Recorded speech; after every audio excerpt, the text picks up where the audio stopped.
Hello, listening people. Hello. You're listening to Spit and Polish Presents Unappreciated Masterpieces. I am one of your hosts, Ryan Sliwinski. And I'm the other one, Bartek. Hello, Bartek. Hello, Ryan. Do you sense that? Yes. Do you feel that cold energy surging through the room? I have ice cubes, but even apart from that, yes. Ice Cube, the musician and famous actor, or the Yes. crystallized form of water? Ice cube coming straight from the underground. Oh boy! Because that cold energy right there that we're sensing, other than Ice Cube's scowl, is in fact the spookiness of October, because that's Halloween month. That means it's spooky month. The one where we do the dark films? Yeah, we do our show Unappreciated Masterpieces, and we cover the spookier movies, the horror movies, the thrillers, the chillers, the monster movies, the ones that turn you on and scare you at the same time. Ryan and listening people, real talk. That was good real talk. At the end of this year, that's going to be one of our top moments, I bet. Bartek, we're spitting Polish, likingly because we're always spitting, and we both happen to be Polish. We do the audio commentaries for the movies that seemingly don't deserve them, and of course this month we're doing them for horror movies and scary movies, a genre of movies that people drive to the cinemas to see, but also they don't like them. Like, do you know what I mean? Like, horror movies are some of the most profitable movies ever, but when you actually talk to normal people, they're like, oh, I don't like horror movies. Who watches them? Well, that's the question that we're going to be asking throughout the episode, and we'll answer it right now. We did. Bartek, what's the film that we'll be covering in this installment? Well, Ryan, this month so far we have done 2 films, both of which have a similar literary naming convention. It's two-word titles. First one is a subject, that ends with like an apostrophe S, and then a noun. So it's like the subject's possessive noun. Oh, okay. So are we doing another subject's possessive noun film this week? I don't know. No. We are doing a verb preposition film this time. I'm getting so schooled right now. Yeah, edumacated. This week... No, that's not how you say it, Bartek. Oh, edumacated? There you go. Thank You you. nailed it. I mean, you're welcome. Your Polish accent's a bit thick sometimes, so I gotta... What are you talking tell about? you in the line. The film that we are doing this month is Wish Upon. Or Upon, I guess. I don't know. Wish a coupon? Man, I wish I had a coupon every time that you said Polish words. Cause Oh, look, you have a coupon. Did someone die? Oh, thanks, Ice. Ice Cube going back to the underground, I see. He did his role, giving me a coupon. Because every time you speak Polish, I should get a coupon so that I can get 2 for 1 on saying I don't speak Polish and I don't understand what you said. Oh, shit, that's right. You don't speak Polish. Even though I am Polish, I don't speak the language. I'm an Australian Polish guy. Soz Poland. I feel so silly that I think I'm going to have to repent. I'm going to get the knife. It's going to... Oh, wait a second. The title is in English. Oh, what was it then? Wish Apron? Wish upon... Wish upon. It's Wish upon. Oh, Wish Upon from last year. Yeah. What year is this year so we know what last year means? Oh, I don't know. Tell me in Polish. This year is 2018. Wow, it's so long to say it in Polish. I just said the digits. So 2017 movie Wish Upon, because this year's 2018. I can't remember what 1000 is in Polish. Yeah, I swear you've had this problem before, but guess what? We have a bigger problem. Not only are we doing a scary movie, but we're doing one with a guest who's equally as scary as the movie we're covering. Well, no, Ice Cube's dead, so... I know, he wasn't a guest. Oh! He was just a bystander. Oh, I thought the person sitting next to you was a backup. No, For Ice. no. We're not. We don't have iced tea. That would be the backup for Ice Cube. I mean, it's a bit hot today. We could use some iced tea. Nope. We are being joined by Wish Upon expert, Harry Potter lover. Unfortunately, there are no Harry Potter actors in Wish Upon, thus breaking the tradition of having this guest on with actors in Harry Potter movies. Yeah. Yes, we are joined by the ghost of Alan Rickman. Great to have you on. No, we're joined by Lauren Thuys. Hi, I'd prefer to be the ghost of Alan Rickman, to be honest. Dead? Yeah. Not necessarily Yeah. dead, but like... Well, that's I what being love a ghost I love his entails. voice. Yeah, I was gonna say. Hey guys, it's me, Casper, the living ghost. You know, He's not friendly anymore, but he's living. I'm alive. I go to work. My name's actually Richie Rich. So Lauren, we are going to be doing Wish Upon. You watched it last night, of course. Yes, I did. About 12 hours ago. Oh, so good. So you guys at home have to have a copy of the film Wish Upon. That was about 18 hours ago. I have the unrated cut, which is 90 minutes long. Fun fact, same length as the theatrical cut. So if someone's seen only the theatrical cut, tell me what the differences are, because apparently there are none in length, and none that I could find online. Yeah, So I know please tell. I know that Lauren and I watched the Netflix copy, so I want to see if this copy's Yeah, that could be a different. censored copy, because we did Yeah, last week. Jennifer's Body last week, and that was the censored copy Yeah. of the movie where it had cut out all the great scenes. Well, no, Mark watched the censored Oh copy. yeah, we watched the normal copy, Yeah. but, like with the real copy. So yeah. get your copy. Copy. If you say it many times, you'll Catarles. have one of this movie. Catarl C. Exactly, whatever that says. It's the button on the keyboard. Catarl. and C. Catarl. Okay, so you have to have your version of the film, because I'm going to do a countdown. I'm going to say play, and you're going to press play at the same time, and hopefully we'll be lined up as we talk about the greatness that is Wish Upon from the year of our play- Lord 2017. Play is the triangle pointing to the right. That is good. Some people might just have a circle, though. If you click If on they're it, clicking on their remote. if you Or cl- press spacebar.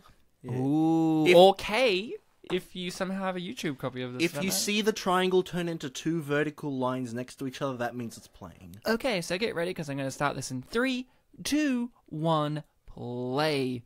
So, guys, Wish Upon. It came out last year. Yeah, it did. Did we see it? No. I hadn't heard of it.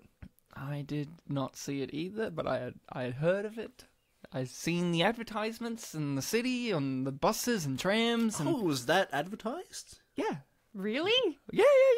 Okay. Have you seen the poster for the movie? No. Is it on Wikipedia? Because I might have glanced Yeah, on it. it's like the main character in the fetal position, kind of similar to the scene that we'll see much later in the movie when she's in the bathroom, and she's like in front of / inside of the wishing box, and it has this real cool looking effect where it's kind of like a skull looking effect, but also kind of looks like the painting that you see of the mum's painting of the box later. Yep. Yeah, I thought, wow, Bartek, you said you hadn't heard of it. I remember last week when I talked to you, like, oh, we'll do Wish Upon, and you're like, I don't think I've heard of that. I'm like, how could you have missed out on the film from last year that scared everyone? Yeah, I know that, because you picked all the films for this month in advance, and you told me all of them, within the first week, and I was struggling to remember. When I started the film, I walked in as blind as I could. I think I glanced at, 7 wishes in the synopsis, and I was like, oh, this must be that one that Ryan said was like a monkey paw film or something Monkey like that. Paw the movie, yeah, basically. Yeah, so I took that literally. I didn't know that it was inspired by the story of the monkey's paw. Fair enough. Also, the 7 wishes, I'm like, but paws only have 5 fingers, so... Well, maybe it's a mutated monkey. Oh. So, Lauren, you had not seen the movie before having to do it for this show. Where were you in the world last year, Lauren? Were you just too busy podcasting with us? No, I was studying, so no wonder I was a bit of a hermit. Studying the lessons that you should learn of seeing movies when they're out in the cinema, so they don't come on this show Also, and I become was unappreciated. completely broke last year. Completely broke last year. Come Now you're on. fixed. Now you're fixed up. You could see it at the cinema now. You could actually fund it and put it on at the local cinema so everyone could go see it. Guys, I didn't want to spoil this, but we're actually recording this in the cinema right now with a bunch of people, Ice Cube included. Well, Ice Cube's a movie guy, so he's at the cinema. Oh, of course, he only watches his own movies, though. That's the thing, right? So, we're in the cinema. I've got some popcorn here. Not going to eat it now because I don't want that crunch sound. But There's no skateboarding Roger Ebert I had around. not seen this movie before doing it for the show. I'd heard of its legacy. It already has one. Yeah? it is considered to be already a good bad movie in terms of horror movies, which we've covered a couple on the show that are considered that way, like The Boy Next Door, When the Bow Breaks, all that kind of stuff. But this is one of those ones. So it's like there was The Boy Next Door, then the year after the When the Bow Breaks, and then the year after that, this movie. And I just go, with each one of those, I go, I don't know, there are funny moments in there, intentional or not, but does it achieve the means that it's trying to, which is to provoke you, to get some reaction out of you? And I think this movie is one of those. I mean, look at how many movies open up with a mum's suicide. I mean, you know, how scary it's was that? Dad. It's usually Dad. All seriousness though, when I finished watching the film and I was doing my research, as much research as we do for this show. Yeah. So usually, around Wikipedia, see if Roger Ebert says anything, TV tropes. It was only when I was doing that research that I realized that people were having this notion that this movie is, quote unquote, so bad that it's hilarious and how incompetent it is. I didn't get any of those vibes when I was watching the film. I thought it was a very effective horror film. Yeah, I mean, here's the thing. Here's the thing. This movie, for those who haven't seen it, is about a girl who comes into the possession of a Chinese wishing box, and it grants her 7 wishes, but with each wish, it pays a blood price in which it kills someone that's close to her. Yeah, related to her in some way, shape or form. Yeah, sometimes. The most distant one I think was her classmate's sister classmate's cousin. Sorry, yes, that's right. Classmate's cousin that she just met that day or something. Yeah, exactly. Were you gonna say, Lauren? That's it. That's it. How many times have you taken selfies while driving? Never. I'm a good driver. Okay, how many times have you taken selfies while being the passenger?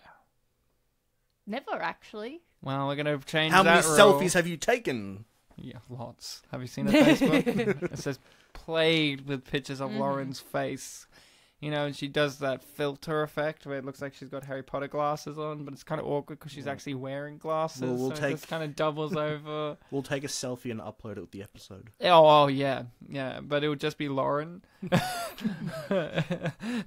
the filter making her look like Harry Potter. So, look, we meet this old man twice. This is the one time where you meet him as a character. How awesome was his scarf? This is Uncle August, That is a great scarf. How great is his scarf? Uncle Augie. Uncle Augie. That's what they call him. Not to be confused with Augustus the Winter. Or Augustus the Emperor. Or Augustus Gloop. Augustus the 3 Augustuses. Augusti.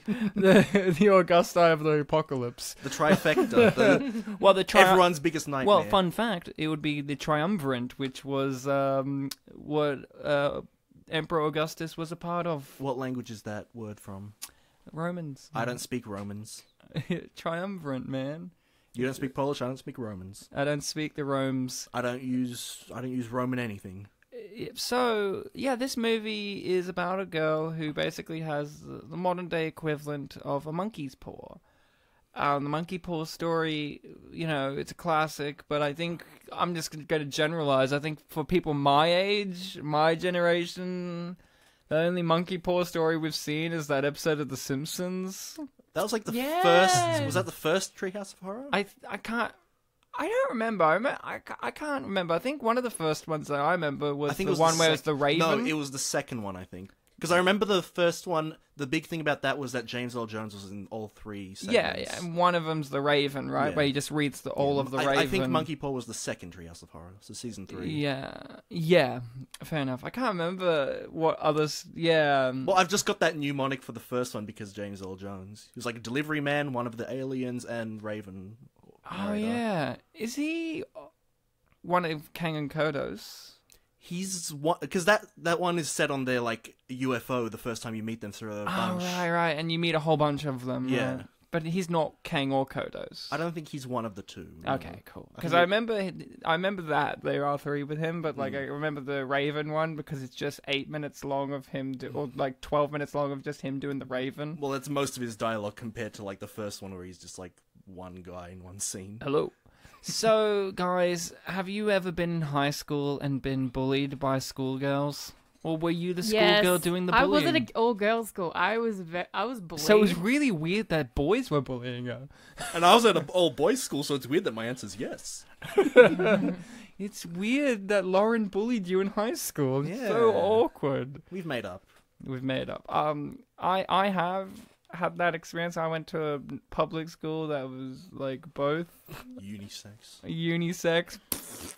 And yeah, honestly, we had the school bitches for sure, and they were just merciless, and you're just like, oh man, to if I had you? a, oh yeah, to everyone, to everyone who wasn't in their popular group. I was, for the most part, a fairly well-regarded guy, but that doesn't mean you don't get the scorn of teenage girls who think they're better than you. I thought you were asking like specifically. Specifically, have you? To you. To me, yeah. Girls specifically to you in high school? Yeah.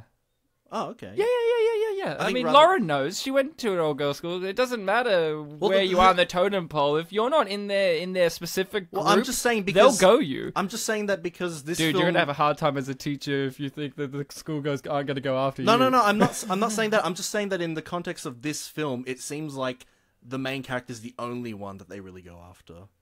They go after her friends. Yeah. Well, more so her, though. Yeah, but she's our main character. That's but primarily, but we're seeing it through her perspective. So but when she goes on this morally ambiguous rampage, it makes more sense that her friends would be more opposed to it as sense of reason characters. I was just associating with like, oh, everyone that you don't see a bullying is like a bystander, so you're really like isolated. You're not like one of the bullied. I mean, look, here's the thing. There's a moment. Also, why do they call her Winner? Because that's her last name. Is it? Yeah. That's such a bad last name. No, it's a winning last name. That was my didn't there for you. Lauren's really unimpressed that her last name's Winner because Lauren's last name is Thighs and people pronounce it as Thighs. Is that it, Lauren? You're jealous of her last name? It's okay. My last name has Win in it also. My last name has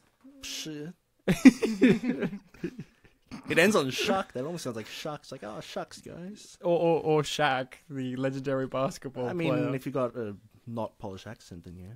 So, yeah, bullies in high school, often in movies, are seen as over-the-top melodramatic. But honestly, I've seen this type of girl at high school, man. A lot of these characters, I found it a bit jarring at first that our main character had enough confidence to get into an actual physical fight and a verbal one as well with the bully girl. I thought, oh, maybe that's something she would gain later in the movie, because I'm used to traditional Hollywood movie structures in which she would be the sheepish girl who eventually wields enough confidence and power to, at the third act of the movie, have enough to actually confront her attacker. I'm sorry to go back to the Winner thing. I thought her last name was Shannon. Oh, is it? Claire Shannon. Oh, I thought it was Winner. Okay, no, then I don't know why her name's Her dad Winner. gets referred to as like Shannon as well, but it's his last name. Oh, I thought his first name was Shannon. No, he had a other name. Okay, so I don't know why they're called Winner. I feel like it's just like a taunt, like, hey, champ, or something like that. It's like Winner's a weird one, though, isn't it? I know, but, well, I mean, it's kind of ironic, isn't it? I mean, admittedly, some line delivery in this movie could have been vocalized clearer, because there was a point in which I thought the dad said, there's a line of dialogue that Ryan Phillippe, who is in this movie, said, he said something along the lines of, when he gives her the Chinese wishing box, he's like, I thought you would like it because you're technically Chinese, but apparently I skipped it back and he says, you're taking Chinese. Yeah. But I thought he said, legit, you're technically Chinese. And I just went... We're up to this bit, Ryan. Oh, did you have the same feeling? No. Oh, okay, it was just me. I thought that Netflix subtitles, they're very big. Oh, okay, I wasn't watching it with subtitles. I don't like watching movies with subtitles because for me personally, I don't like I read them too quickly, so it feels like the punch of what's being said is taken away from me when I'm watching subtitles, because I've already gotten to the point in which they haven't even said that part of the dialogue yet. You know what I mean? Like, other than foreign films where you have to have them.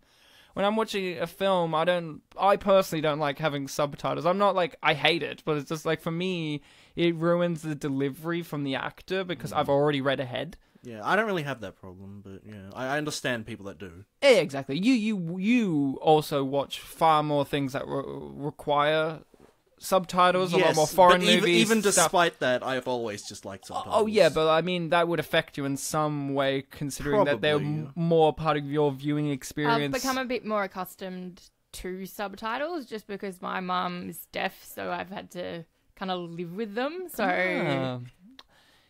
I didn't know that. That's a fun fact. Yeah. Lauren's mum's deaf. Yeah. Hi, Lauren's mum. She wears hearing aids, but oh, good. But we still have to have the subtitles on. No, well, that's fair enough. But yeah, I thought he said you're technically Chinese, and then for like a scene, I was like looking at her, and I go, I guess. I mean, she's got dark hair. I was like looking at her features, being like, maybe he's making a mistake. Her character in Oz the Great and Powerful is from Chinatown, but doesn't make Chinese. There you go. Because we do have 3 that I'm aware of returning stars from previous movies. Of course, Joey King was in Oz the Great and Powerful. Yes. She was one of the highlights of that movie for myself, but for also most people. She was the little porcelain China girl, and in like the very beginning of the film when it was in black and white, she was like a girl in the wheelchair to like draw parallel to like walking problems. Exactly, and obviously the Oz thing where people from the real world are also in the land of Oz, that kind of thing. But, wait, is that a multiverse thing? Dude, do you dig multiverses? You dig on multiverses. sorry, do you dig on multiverses? Yes. Yeah, I obviously Ryan Phillippe is the dad who was in Cruel Intentions, and that's the only thing I've ever seen him in, and now this. So yeah, so when I saw his name in the credits, I'm like, that can't be another guy with that name, could it? I've also seen Ryan Phillippe in another movie that I had to watch in Year 12, but I can't remember the title of it. He played a corrupt cop. That was it. Citizen Kane. Man, he's been around for a while. Man, that's why he looks so old in this. Yeah. I would love to see Ryan Phillippe play the exact same character in Cruel Intentions, but in Citizen Kane. So when Kane's like, Rosebud, he's just like, Rosebud's for pedophiles, and then just smokes. And then he's like, I want to really bang my sister. And then he has that one line where he's like, you have to give me a kiss down there or something like that. Yeah, exactly. Ugh. The music box is opening. Dude, music box is scary. Well, don't talk about... Ryan, you've been teasing us about the third returning actor. Do you have any guesses? No, I don't. Not a single guess. Is it the bully girl? No, it's a full-grown adult male who was in one of our very, very early episodes as a lead actor in that movie, might I add. Oh, wow. There are a few. The best friend of the dad, maybe? Nah. No, we don't do black people films. We do! What are you talking I about? know, I'm just kidding. Foreshadowing to next week's episode. Yeah, I've forgotten what it is, but I'm looking forward to it. You're gonna kick yourself, man. You're gonna kick yourself. You're gonna absolutely kick yourself that you didn't notice him. Oh, God. He's only in one scene in this movie. But it's a long scene. You're going to kick yourself. Oh, my God. Who is it? So, Lauren, before I answer Bartek's question, because I like leaving him hanging on a hook. When you suffered from rot of the face... I have never suffered from rot of the face. Oh, okay. Rot of the leg. Never rot of the leg either. Okay. What are you implying? Okay, what I'm saying is you've had gangrene. When No, you I've suffered never had gangrene. Lauren, when you suffered gangrene of the face. In the multiverse. Dig on multiverses, in please. multiverse, yeah. When you got it in this one, though, which was weird, did you... I haven't had it, just side note. Side note, she's totally had the rot. No, I haven't. Did you go all the way to the bathroom to look at your face, and then No, your because- best friend, took a picture of your face and sent it to all the friends at school? And then we were still friends at the end when you didn't have rot on your face. You sure? Yes. You know what very also sure. really bugged me about this movie? Like, I nothing but positives, but there was one thing that bugged me. At the end of the movie, the scar's on the wrong side of her face. It is, isn't it? It is on the wrong side of her face. Like, later when she comes back... Shot, isn't it? So obviously when we it's see it in the reflected. mirror, but then when he takes a photo, you're like, oh, it's going to be on that side. And then when we see it later in the movie, it's on the opposite side of her face. And it just bugged me. Maybe that's why it's unappreciated, because someone said, hey, that's not right. And then they just dumped the whole movie. And that's unfair. But Bartek, Have you been hanging on long enough to know who the third one is? I'll give you a clue. I'll give you another clue. Mm-hmm. Give you another clue. It was a very early episode, like I said. Yeah. It was set in Australia. Okay, so that's Kangaroo Jack, right? Right. The lead star in Kangaroo Jack was... The kangaroo?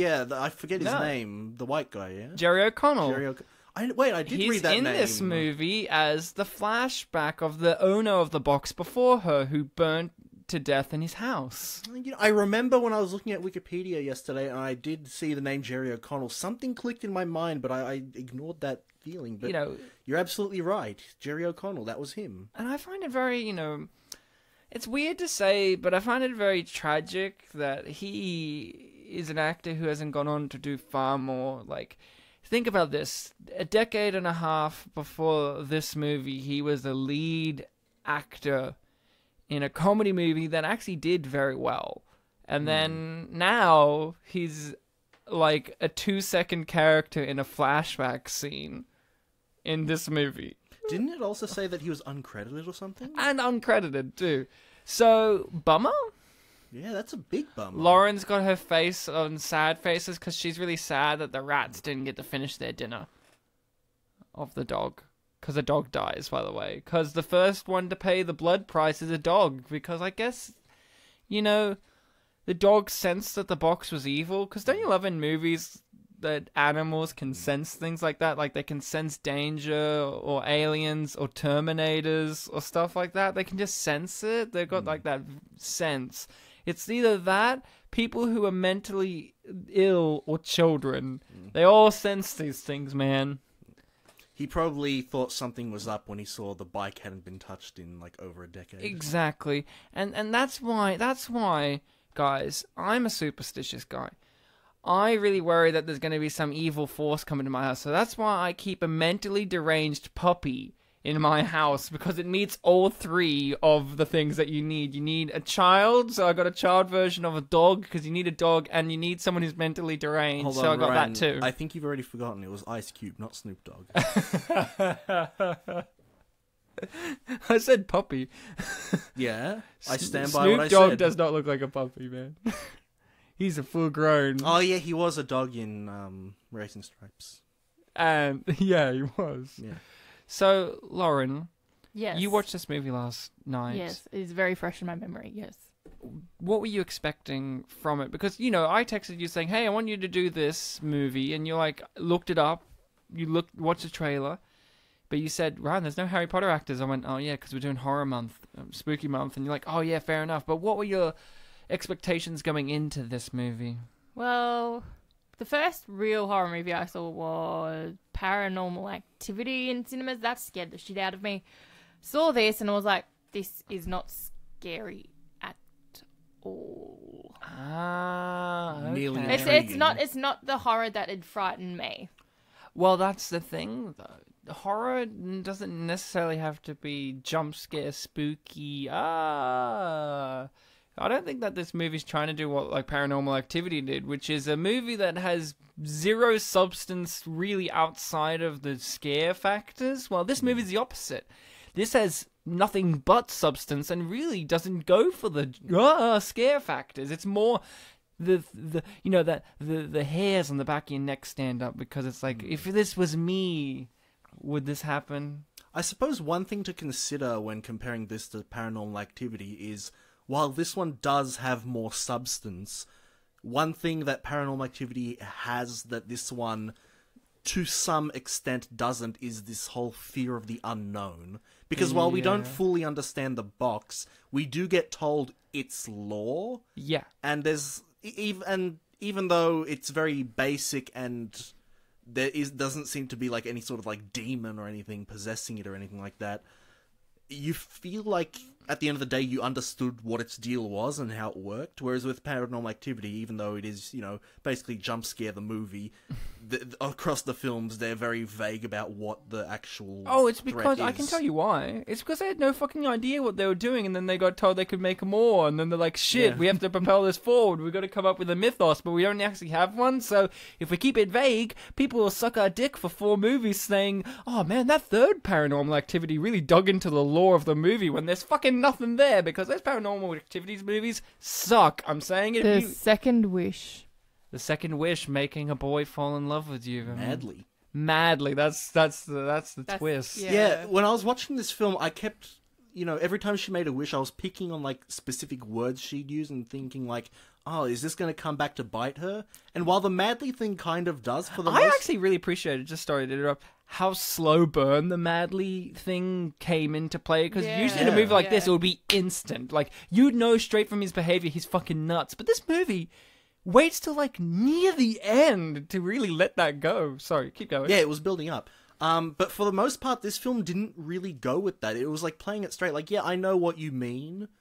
Here's your wish. It's granted. It's what you wanted. It wasn't like those genie stories where the genie, like, picks apart the specific wordings. Or the devil. Like, it was played straight. The horror was the side effects of making that exact the wish moral. come true. Yeah. I really like an example of the picking apart, choosing specific words. One of my favorite jokes in a movie ever is in the film Bedazzled with Elizabeth Hurley. He makes 7 wishes and he's trying to win the affection, the love of a woman. At the end, he realizes you can't. Brendan Fraser, right? Yeah, you can't force that with wishes. It has to be natural. He wishes that he could be the world's most sensitive man, and then he's like, "Oh no, emotionally sensitive." And she's like, I could have done so much with that one. And I'm like, I would have watched that whole thing play out where he was the world's most physically sensitive man. Man, I've only seen that film once. It's amazing. And I've always said to myself, I have to watch it again at some point. I just never have. It's amazing. There's one where he's like, I want to be the most intellectual man in the world. And so she makes him gay. Or it's like, I want to be the biggest, like, sportsman in the world. So she gives him the world's tiniest penis. Or, like, I want to be rich and powerful, so she makes him a Colombian drug dealer. Like, I love that kind of shit. That's the kind of shit that gets me. But this movie, I was thinking that's what's going to happen. My expectation was, I was thinking, oh, it's going to be like a Bedazzled type of thing, where it's going to take her words and twist them and twist them. No, it just lets it happen. Like, the Madly thing, that's her fault. But really, the movie... The law, I actually think that she could have made that relationship work if she actually gave time to it. Because I think that's one of the things that happened was she was too busy to actually even notice him. So the madness set in more with him. Well, I feel like if she actually dedicated it to a proper thing, I think he would have taken it literally, like, in that way that she meant it to. Like, he was just really in love with her. But, like, I think it's because she ignored him so much the madness set in. Yeah, I think, if she was more aware of the fact that, like, oh, I said madly... I know that he might not really have any sort of... no, but he was taking photos of her. Yeah, but that was after a period of time where she was not even giving him time. But I'm not saying what he did was right. I'm just saying, like, it's interesting that a movie like this isn't trying to be like a Paranormal Activity where it's trying to jump scare the movie. It has a few jump scares, but they're, far and few between. This is a movie that's dealing with morals and ethics. Yeah. If you had the monkey... And that's the monkey paw story, man. I mean, It's be careful what you wish for story. It's, if you don't be selfish, you're going to pay the price, all that. She doesn't make the wish. She gets called out by her friends for not making the correct wishes and for even owning it still. In the Simpsons one, were there punishments for his wishes? The only one I remember was world peace and aliens invade. I think there is another one in which, I can't remember. It's been a real long time since I've seen that one. Is that the frozen yogurt one? I think so. Or as I like to call it, Fruget. Yeah. My favorite frozen yogurt, or as I like to call it, Fruget. Just like he keeps saying that, but I think it makes his head really big at one point. I can't remember if it's that episode. I can't remember. There's so many Treehouse of Horrors. Like, I almost said, is it the one where he gets his head turned into a donut at the end? There was one like that. I can't remember. And he's eating his own head, and the police and Chief Wiggum's outside like, he's got to come out at some time, boys. Would Chief Wiggum have made Wish Upon better? Dude. If Chief Wiggum was somehow the chief of police in this movie, fuck, this movie would be appreciated. Like, it's just Hank Azaria playing it as well. Because he does the voice of Chief Wiggum, I'm pretty sure. It's one of them. Let's say Hank. But yeah, I was really surprised by the morals and ethics that this movie was slinging at us, because it's, you know, it's a high school girl with ultimate power, and you know, we've covered a few. I've seen many movies like that, and we've covered a few. Like last week, we did Jennifer's Body, obviously different, but it's about high school girls with supernatural powers. One of them in particular. And how that drives them to, you know, morally questionable activities and stuff like that. It's basically, that's one of the things that I personally like about the high school genre. I've never really liked actual high school movies like The Breakfast Club or any of those. I like the ones that twist it, where it's like if one of them is like I said last week, like Jawbreaker or Heathers or something, where it's like if someone murdered something and how they get this power and the power vacuums, the power dynamics and that. I like that stuff more than something like Your Breakfast Club, where it's like we're a bunch of losers, but we all get on because we're quirky. John Hughes music plays in the background, fist pump in the air. I hate that kind of shit, but this kind of shit, this is the kind of shit I love. Where it's like our main character, the dorky girl, gets ultimate power and how that drives her to being corrupt. That's great. That's great. So, Lauren, big question. What was your favorite death in the movie? Because this is like a Final Destination movie as well. Ooh, I like the elevator death. Really? Yep. What about that one really drove it to being the number one for you? Because you didn't know who was gonna die. That is true. I think the editing in that scene was particularly standout, where it's making you think the dad's gonna die, but then the friend's gonna die. So the elevator death was it also fun for you how gruesome it was? No, because you didn't really see how gruesome it was until the door opened. Yeah, but that's the point, though.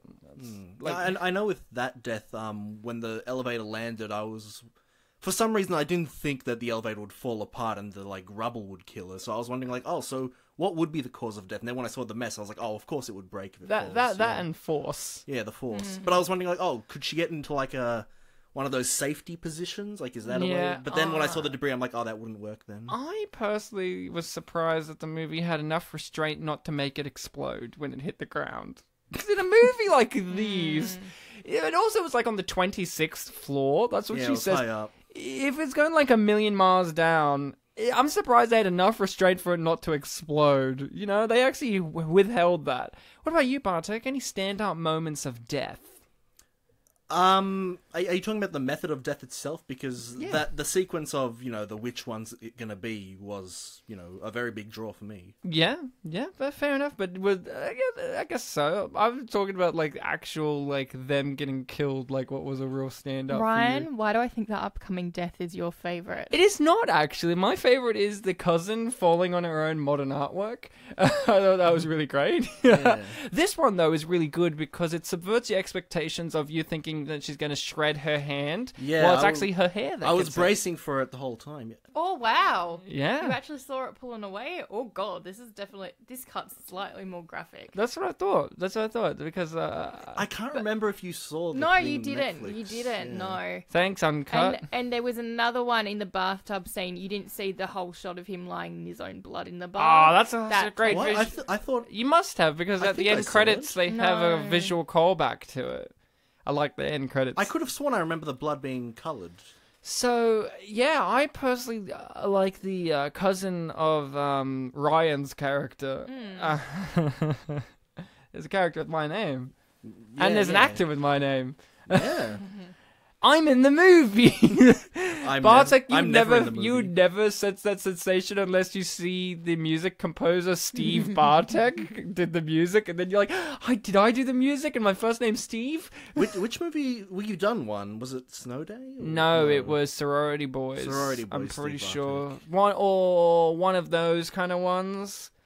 Where Steve Bartek was in the band Oingo Boingo, I'm pretty sure, which was the same band that Danny Elfman was in as a singer. And we've had a few of those where it's the singer from Devo, Mark Mothersberger, has done music for a couple of movies we've done too. I mean, he does music all the time. He did the theme to the Rugrats. So he does everything other than Devo as well. He's a modern day, fucking musical genius that no one really acknowledges as hey, he does a soundtrack to our lives. Everyone's like, Danny Elfman, man. He does the same music in every movie, but it's Danny Elfman. But it's like, Mark from Devo. Who's that guy? He's from Devo? Oh, that's the song Whip It, right? That's all. It pisses me off. But this is something. The music in this movie, I liked it. What about you, Lauren? Here's the thing, Lauren. I thought of you. Why did you think of me? Because the pop songs that play in this movie, I could hear you having on in your car. Because I've driven with Lauren, and she has this exact soundtrack pretty much playing off her car.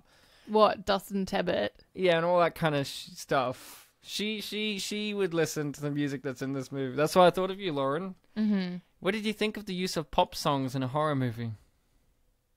It just makes it relevant. It sets it in a time. Yeah, I think it grounds it to the real world, because sometimes a horror movie relies too much on the score and the soundtrack to really deliver the scares, and then if you really strip them away, the music away, there's nothing scary there. And I think it's really great that this movie's doing the opposite, where it's like, if we have light, fluffy music, then the scares and the moral ambiguity and the craziness will speak for itself and actually be heightened by the light music. And it also, tying it to the real world, brings about that idea that some darker products do, where even if there is like supernatural elements to it, you can almost interpret like, oh, part of the horror is like the horror of human nature or something like that. Like, she eventually learns that her wishes do kill someone, but she still makes all her 7 wishes. Oh, yeah. And let's not forget, she knows that the 7th wish will kill her, and she yet still makes it, man. I don't know if she knows it, does she? She does know it, but she thinks she's outsmarted it. That's the difference. That's the twist. There's a twist, by the way. Yeah. But she knows that the 7th wish will kill you. It takes your soul. That's what it says. Yeah. Hence we have the Jerry O'Connell flashback scene, because he made 7 wishes and took his soul, but he thought he could lock himself in his basement, but it didn't work. He wished for Kangaroo Jack too, but it was his last wish, so it didn't. Well, there was a Kangaroo Jack 2. It was an animated movie, though. Wasn't it a spin-off? It's Kangaroo Jack 2, an animated movie in which it's about Kangaroo Jack. Jack 2, yeah. So he wants Kangaroo Jack 3, Return to Oz. That would be a great name for it. And you can have Joey King in it as the kangaroo's voice. From Chinatown. Yeah, because she plays the daughter of Kangaroo Jack, Kangaroo Jacqueline. Well, Kangaroo Jackie. Well, hold on, Jackie. I think you're missing the fact that the actress's name is literally Joey. Yeah, you're right. You're right. And her mum can be played by Jackie Weaver. That could be Kangaroo Jackie. That would be good. Well, and they give her an Oscar for it. Well, some films in the recent years have been like, remakes of films with women. So. Oh yeah, Ocean's 8, Kangaroo Jackie. Lauren, you could play the Jack O'Connell role, and Bartek, I think there's only one role you could play, and I think it's New Zealand assassin guy that was in the first movie. Remember him? There was someone he shoots like that. He shoots blow darts and hits Anthony Anderson in the butt. And of course, I'm Anthony Anderson. I know you are, but who do you play? No, I like there's no female version of it. They just replace him with a white guy. So, yeah, this movie has a lot of interesting kills and scares. It's very like a Final Destination movie. Have we ever seen a Final Destination movie? I've only seen trailers for them. But you know what they're like, right? Yeah, they're all about the fantastical... The trailers showed them off. The fantastical death and how fate comes to get you. This is what this movie does too, but to a different extent. It's not trying to be a Final Destination ripoff or anything. It's being its own thing, but the kills are creative. They're funny as well. Like, they are funny deaths, but also gruesome at the same time. I think it's interesting, but dude, do you dig on multiverses? Yeah, I mean, the theory that, another you exists in different circumstances under different planes of reality, yada, yada, yada. Okay, Joey, calm down. Perfect impersonation by Lauren there. She really nailed that one down. No, that was me doing it. Oh, it's weird. It's weird that you were doing it. As Lauren, doing Joey. All right, I'm stopping my Ryan impression now. Okay. You can talk again, real Ryan. Okay, thanks. Ice Cube, get out of here. Get back in the underground. Oh, yeah. The best character, because she says the word bitching, and she really needs to be alone when she eats her tons. Yeah.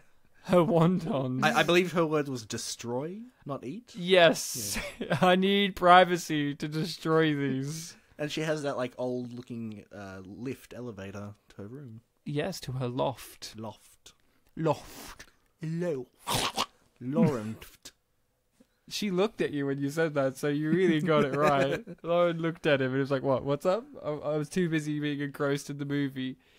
Yeah, I don't think I've ever really seen a monkey's paw movie. It's just that Simpsons episode, right? So it's interesting to see a different telling of basically the same story. I know that I've definitely seen something before Simpsons that had it, but it was probably also a cartoon. It was probably just that Simpsons episode, but you forgot about it and remembered it again. No, because I actually got into Simpsons kind of late, so I know that it would have been something else. How? Yeah, I've always been confused by people who got into it later in life, and I'm like, but it was the only thing on TV all the time. Yeah, but again, I had Foxtel, so there were it was the only thing on TV all the time. I like how you saying I have Foxtel really like cements the honestly, idea that no. When I was a kid, I really only watched like Cartoon Network and Nickelodeon. So Simpsons. Well, as you know, Simpsons is the greatest thing ever for a period of time. What are you talking about? It has over 20 seasons. You're right. It's nearly like 30 seasons. Yeah. Best episode of The Simpsons, Monkey Paw one. We've clarified it. Clearly, yeah. Frozen yogurt, Frogut. So the deaths in this movie are gruesome. They're funny. They're interesting. They're unique. They're stylish. But were they just too much for audiences? Were people like Lauren thinking they were going to get a movie where there are no actual deaths? It's just someone going, and then it's a bird. Well, is it going to? Did people think when they? Did people like Lauren think when they walked into this they were going to get the woman in black? I love the Woman in Black. Is that the one with Daniel Radcliffe where he's in a Yes. mansion and a bird flies past him a Yeah. lot and you guys goes, ah, Lauren, no. Just because it's got Daniel Radcliffe in it doesn't mean it's any good. It's based on the stage play. Whoop-de-fuck. Oh, so in the stage... Oh, okay. So, okay. Well, that clarifies it then. Ryan, In the stage play of the Lady in Black, do they have a bird The jump Woman in out? Black. The Woman in Black. Do they have a bird jump chick out? in No. Well, then it must be Shithouse, because the movie improved the lack of bird. Ryan, do you remember the IMDb review that I read in our failure to launch episode, which was like disgusted at Sarah Jessica Parker's like, I think it was Mole or Mole, something? yeah. Oh, not the one where... No, go on. When I was looking for IMDb reviews for this film, one of them was a review that was basically in that same spirit, but about our lead actress. Like, they thought that she was like really ugly or something, and like talked about how they nearly threw up. Are they sure? Because she's a pretty girl. Yeah, I think maybe just the wrong people were watching these films. Lauren? Joey King? Pretty? Yeah. I mean, she's pretty girl. She's not like trying to be. She's very everyday girl, like the girl next door type. That's why you need her in this movie. Hmm. Also, she's like fucking 17 years old or something in this. She was born in 18. The actress was born in like 1999. There you go. It's my brother's age. Give her a break, guys. She's just a child. She's still growing into her face. Give her a break. She's not like Isla Fisher, where her face is too small for her head. Well, yeah, but you know, in Scooby Doo they had that scene where they stretched it, so it's It was okay, yeah. What were we talking about before all of this Joey King's face? audience. Oh yes, the audience. Do And you that think that play. they were? Here we go, Ryan. Here we go. Here we And they said that go. because she's got the bull behind her in this whole scene, and little did you know it was going to be prominent in her death. See, it's right there. Yeah, I remember when obviously the camera cutting indicates that she's the one that's going to die. I was a bit confused because I thought all It the had victims. to be someone very personal. Yeah, much closer to her. Like, you know, we've had so far the dog, we've had The neighbour. and Uncle Augie. and Uncle. Uncle Augie wasn't that close to her though. Well, there was the whole thing of when Picking she up met... the paper, right? Well, after that, when she found her dad dumpster diving, he was like, you shouldn't be going there. And she was like, I can if I want to, basically. That is true. You can if you want to. But, if I had wishes, I would wish that my friends would want to fuck my dad. Also, the dad has just randomly shaved off his beard and is now playing the saxophone. Well, they set up the fact he likes playing saxophone. And now they're setting up the fact that Barb from Stranger Things wants to fuck her dad. Serious hot sauce. That's how I call people's dads hot. I like the keyboard player in the background there. He looked directly at the camera and gave a wink. Do you think that the wish gave him some, like... Who, the dad? No, the keyboard player, like some peripheral coolness? Oh, I thought you were going to say it gave him the awareness that this is a movie and he's Deadpool, basically. He's aware that he's in He was a trying piece to of fiction. He was trying to tell the cameraman that he's doing a good job. Good job, guys. I'm really playing this keyboard well. Yeah, exactly. Now, Lauren, you have a phone. Yes, I do. If you dropped it off that height, would it work? No. Are you sure, though? Because here's the thing that I said. It's not a Nokia. It's not a brick. Okay, I said this to my girlfriend last night. I was like, oh, so I hope we got if that phone rings. And then it did later. And my girlfriend said very sternly, she said, it had a case. That was her defense. It may have had a case, but it might not have had a screen guard on it. Well, it didn't. You saw the screen was cracked, but maybe it's still it's okay, Lauren. Maybe it's a demon phone. Oh my god, maybe it's a Chinese phone. Okay, Ryan, I feel like we need to stop and admire the death here. It's pretty great. It's pretty quick as well. Well, that's what death is like, very sudden. And there we go. Is this a right through her head. Is this a commentary on what art means to people? Art can kill. Yeah. And it will. It doesn't discriminate against you. It will fucking murder you. Even if it's your favorite art. Even if it's something you own. In the end, it owns you. Get it? Mm-hmm.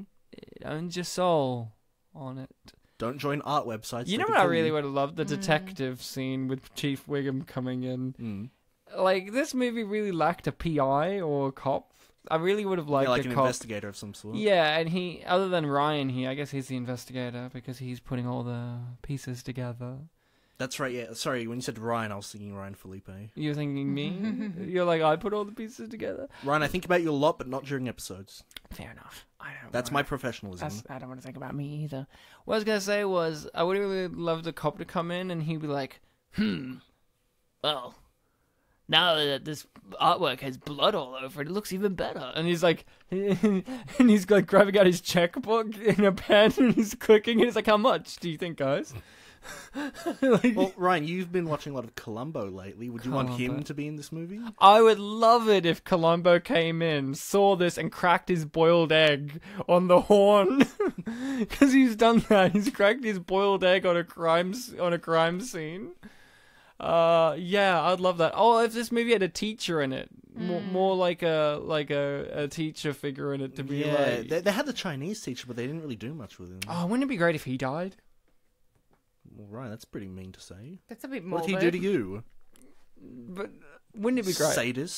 Sadistic. I can't believe you'd say that. Who's Penny, do you think? It has it on his... He has a sticker saying Penny. Who is she? Is that his mum? Maybe it's just the currency. But guys... Or maybe like a reference to Penny Lane. Maybe!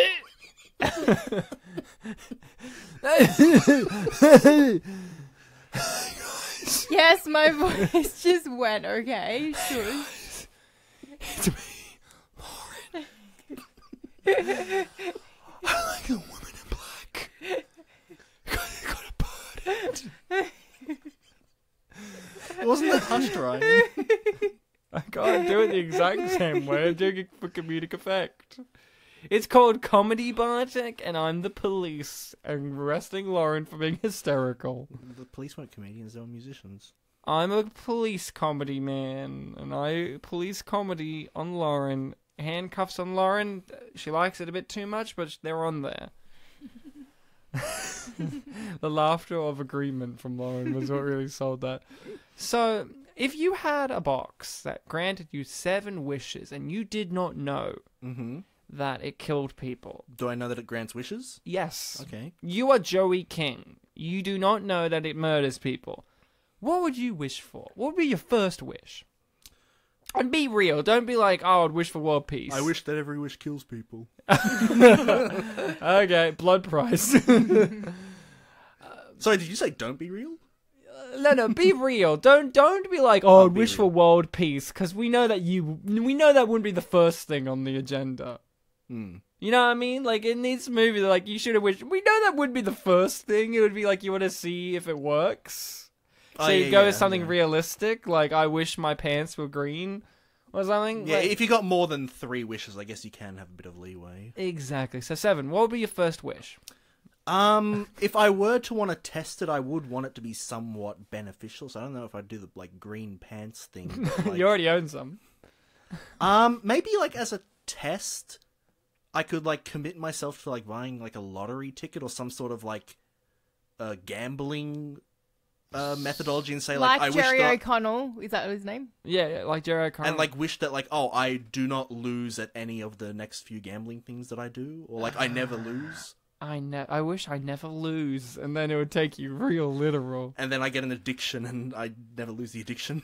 Yeah, or you get cancer and you just never lose against it, so you're constantly. But like got it. I know that we're like, you know, basing it on like, you know, the film, but like I think a lot of audiences when it comes to media products that are about wishes, they're a bit like self-aware about like, oh, it might mess me up. So I feel like I would make it more specific just to like cover my ass a bit. What about you, Lauren? First wish. What would you want? Ooh. You don't know that it murders people. World peace, right? Oh, yeah. No. Don't be a liar. Fine, Frankston peace. Start small. Start very small. Ooh, And no, doing that then leads to world peace. Great dancing. Come on. I'd probably do like the lottery ticket thing as well. just Oh to man, test you guys it. are the exact same page. I'm on the opposite page. I would wish for more wishes. No, you're one of those. I'm one of those, man. Well, I mean, like you were saying, like world peace would be a disappointing one. I think that's another disappointing one because that's one that always people jump to. Yeah, but I don't know. Yeah, but it's more like. But it would Also, why the first wish? because how are then you I gonna- want more wishes. How are you going to gauge that it worked? Because then I go past 7 wishes. No, but but the first wish being granted is what makes you realize that the wish thing works. That's true. That is true. You got me there. I just want to know if this box works by that logic. Well, That I would mean, be my she's- immediate thing. Well, yeah. I want to So know. that's why you have to make a wish that you can. Like, But then I don't gauge. want to make it like my last wish and then be dead. But like, look, if I gave you When in the wish cycle should I wish for that? look, if I gave you Tell me now. if I gave you this glass that I'm holding in my hand, I said this grants wishes, and you said I wish for more wishes. Yeah. Like pretend that like me saying that like literally worked just now. Yeah, but I'm looking at a glass. How do I know it worked? But here's the problem with that. Unless it starts singing. You have to be more specific. You're like, here's a glass, it grants you wishes. How many, Bartek? I wouldn't wish Okay, for there's more. an engraving that says like 7 wishes or something. There's an engraving that says Mei Li. Oh, whatever her name was, Li Mei. What was the name of the woman with the engraving on the bottom? Le Mei? Miule or something? Yeah, the woman who... She had a Chinese name. Obviously. Lou May. Lu Mei, thank you. I was close. Yeah, I don't know, man. But when in the wishing cycle should I wish for that? When you know that it works. So like second wish. Okay, I guess. So what would the first wish be? Something that you can gauge that works. That's a good question. I'd want to wish for some kind of power, Oh, that works because then you know you have the power. like telekinesis. That'd be cool. yeah. I want to have telekinesis, lift things with my brain, lift the box and be like, give me more. Yeah, I guess the one that I said was a bit vague because like, oh, maybe I really just was lucky. Exactly. That's At also first, yours sounded like I wish that I could buy lottery tickets. And I'm like, No, that would be my method of like gauging that it works. 'cause, Yeah. But imagine the box taking literal. Like, okay, buddy. It's like an under 18 person being like, I wish I could buy alcohol. That would have been one of her wishes if she got the chance, because in America it's under would, 21, right? Yeah. So she'd be like, man, I wish I could buy beer, and then it makes her have a moustache and makes her like look like a 40-year-old man. So the Chinese are at it again, making wish boxes that actually have demons inside of them that will fuck you up. I really found a happiness when they restrained on even trying to say the demon, because they say there's a demon in the box. Do they? Yeah. I thought they just said it's cursed. It's cursed, but it has a demon in there, I think. I thought that it was just cursed by something, and the curse is, the effect. I thought the demons, and there is a demon in there that takes your soul. I know that there is a soul-taking thing. I don't remember them if they... Oh, they did. They mentioned, like it was a G word, like Yaoshu or something like that. So I'm really happy that they didn't do that bullshit where they phoned up Vincent D'Onofrio on Skype to tell them the history of the demon, to be like, well, it's Bakul. And then he's there for 20 minutes Skyping us about what it is. We just get a simple, basic, here's the premise and here it goes. We don't need the mythology. We're not trying to build... Oh, you're saying they didn't call an expert or something? Yeah, the closest you get is the cousin.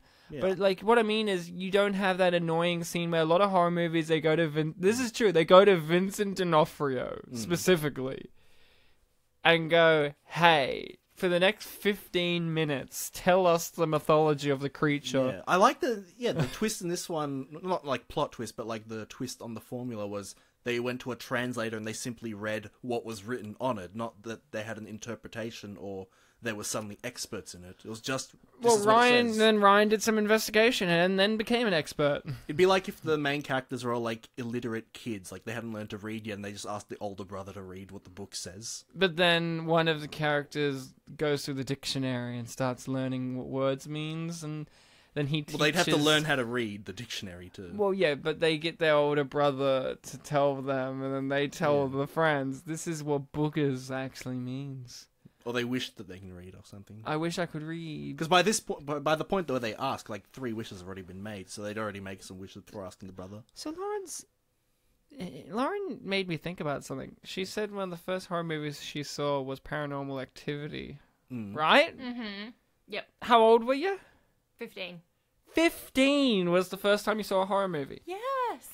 I had a very deprived childhood. Where were you? Okay, before Paranormal Activity.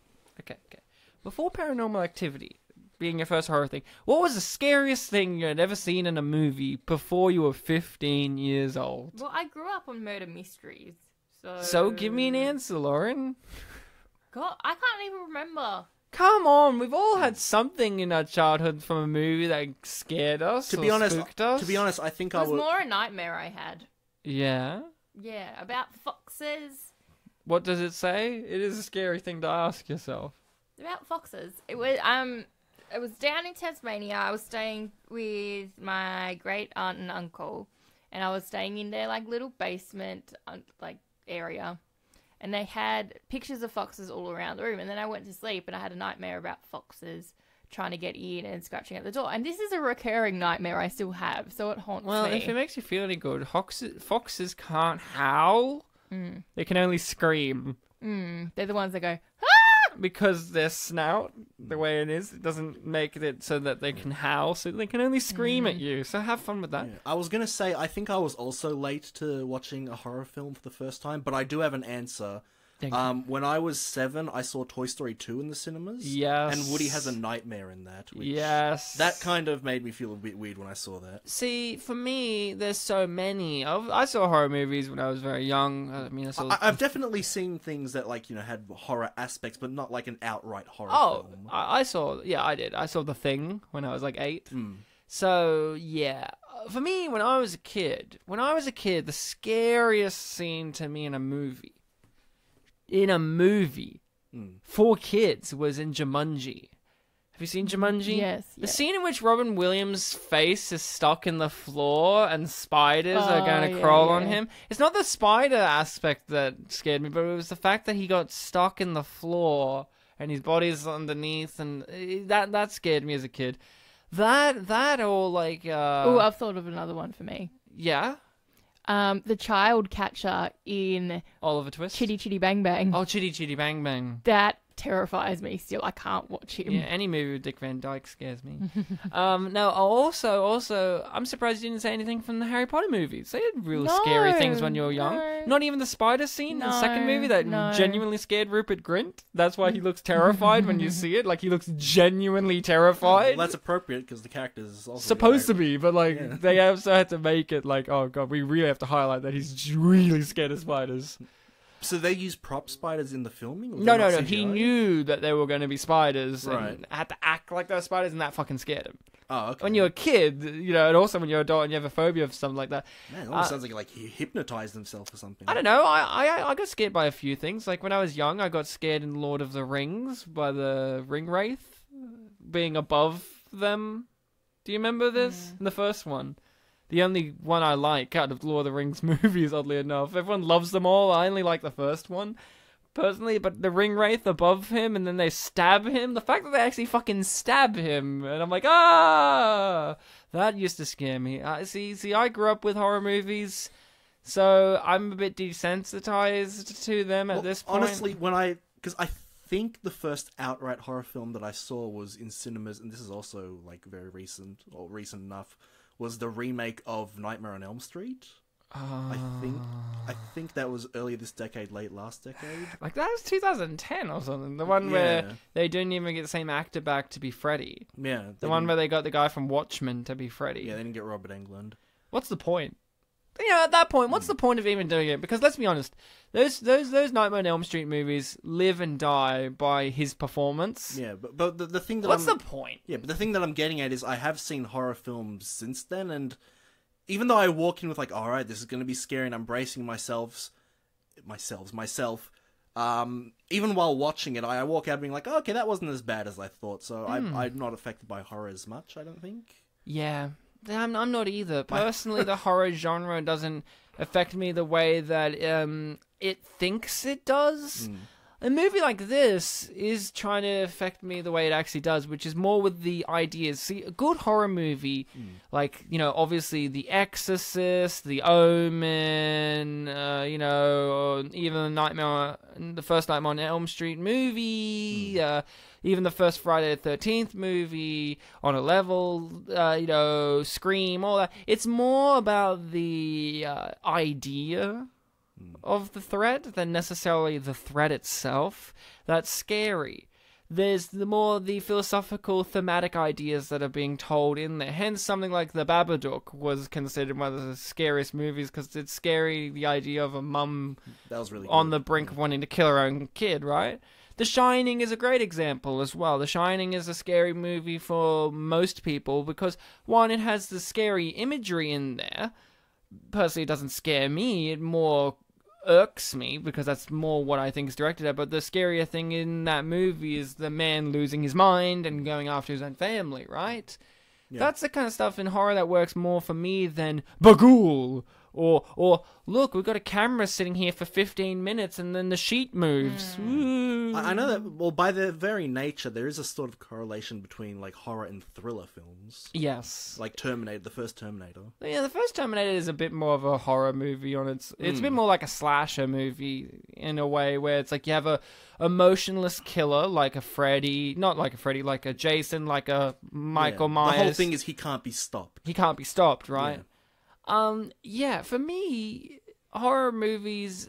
Which, if that counts, then that's my first horror film, I guess. For me, I enjoy a horror movie that's got good messaging style as well. Like, there are some where I go, okay, it doesn't scare me, but I really enjoy the filmmaking style.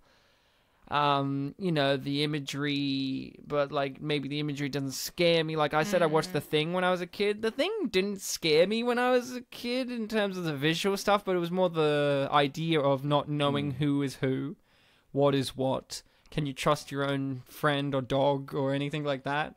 That's what scared me more as a kid than the practical effects, which are gruesome, give them that, but they never scared me because they were also a little over the top in that movie. The guy's head turns into a spider and crawls away, which is nightmare fuel, but it was fun for me. Yeah. A little out of character for me, the past month and a half, I've actually been watching a horror anime, which... I've never really watched horror anime before. Oh, really? I thought that would be up your alley. Yeah. Considering how much you like to Urotsuki Doji. That wasn't a horror, that was a romance. It was horror, though, wasn't it?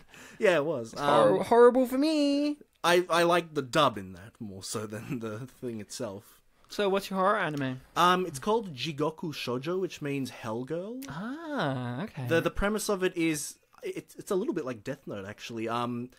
It's set in modern day society. There is a website on the internet that you can go to, and if you you can only access it at midnight if you hold a strong grudge against someone. Oh, yeah. And if you type in Gremlin rules, yeah. yeah, if you type in the name of someone that you want to send to hell, Hellgirl will appear before you and give you a doll with a red string tied around its neck. Oh, okay. And if you pull the string, that person will be immediately sent to hell, but I guess the blood price, to use this film's terms, is that when you die, you will also be sent to hell. Like, you will not reach heaven. I think that's a given, though, right? Yeah, well, that's just the whole thing. Do they stay in hell when you die? So they're there? Yeah. Hell for eternity. Ah, so it's okay. like the whole idea of two graves are made when you send someone to hell. One for you, one for them. Well, for me, at that point, what would stop me from just doing it all the time? I mean, if you do it once, then you're done, right? So why not keep doing it? Well, you can only use it once per person, so... Yeah, but I mean, once, you can only be a client once. When you use it, you get a brand on your chest that, reminds you, you will be going to hell. Right, I thought you meant, I could only use it once per victim. That's what I thought you meant. Well, you can only do That's it what I once per meant. victim. That's what I thought. I misinterpreted. Yeah. Lauren, since both you entered horror films later on, do you like the genre? Are there any standouts? I like specific parts of the genre. I like gothic horrors. I Hence like the Woman in period. Black. Yeah, I like the period horrors. Oh, you must have seen Winchester then, the movie where Helen Mirren's in a house. Yeah. And a bird swoops by and she goes, ah! So you like your period piece ones, huh? Yeah. What about gothic horror really gets you? Oh man, don't tell me you're Picnic at Hanging Rock fan. No, it's okay. You can go fuck yourself if you like Picnic at Hanging Rock. I was in a play of it. Miranda! That's the whole movie, by the way. I haven't seen the movie. I played the detective in a production, though. The whole movie of Picnic at Hanging Rock is just a bunch of girls fucking in the forest, and one of them screaming out, Miranda! For hours on end. It's just the most monotonous thing. But here's Jerry O'Connell, by the way. So you like your gothic horrors. What are some standouts for you? What have I watched? A Woman in Black? Woman in Black. Paranormal Activity. That's not a gothic. Doesn't it go back in time at some point, though? Isn't the third or fourth one I haven't watched all of them. This is how it all began. I've seen the first four only, and I know the third one's set in the past, but none of them have time traveling. The ones that come after 4 do. What was another one? Parts of Northanger Abbey. That's not meant to be scary, but it's gothic horror. It's great. And then I really liked the last season of American Horror Story, Roanoke. Okay. As well, yeah. I've never gotten into American Horror Story. I've tried so hard. Is that the one where every season's a different Yeah, it's an story? anthology show, yeah.